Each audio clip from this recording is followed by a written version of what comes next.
రేవంత్ రెడ్డి యొక్క హంగులు ఆర్భాటాలు దేనికోసమో అనుకున్నాం కదా.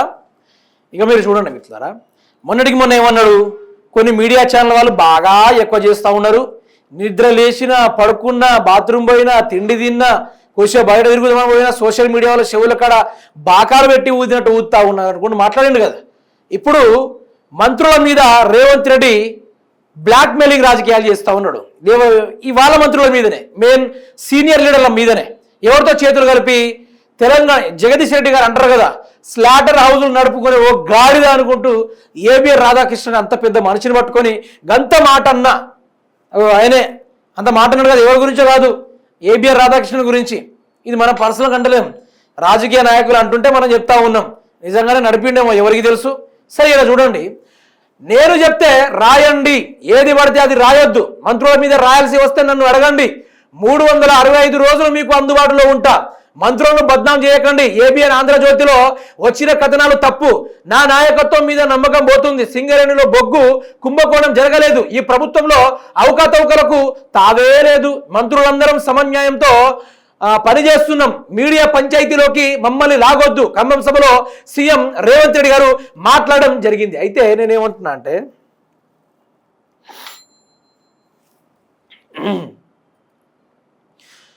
రేవంత్ రెడ్డి గారిని చూసి ఒక జీవి మాత్రం పుట్టుకొని చచ్చిపోతుంది ఆత్మహత్య చేసుకొని. ఏం జీవో చెప్పండి, ఊసరవెల్లి.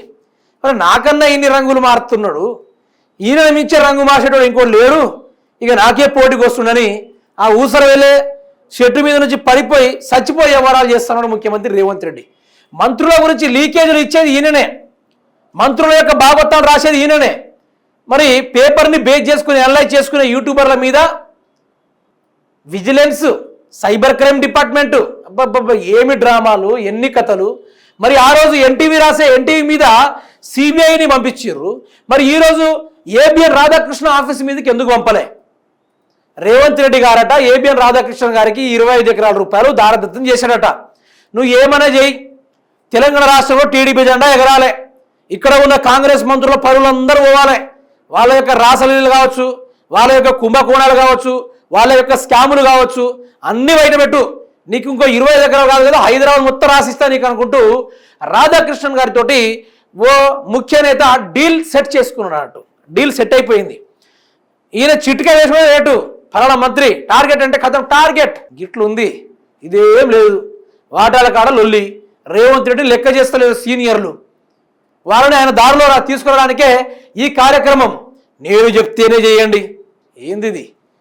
మంత్రుల్నే బ్లాక్మెయిల్ చేస్తున్నాడంటే ఇక మనోడే ఇప్పుడు ఇట్లున్నాడంటే తెలంగాణ రాష్ట్ర ఉద్యమం అన్నప్పుడు ఏ విధంగా ఉండేటో ఒక్కసారి అర్థం చేసుకోవాలి.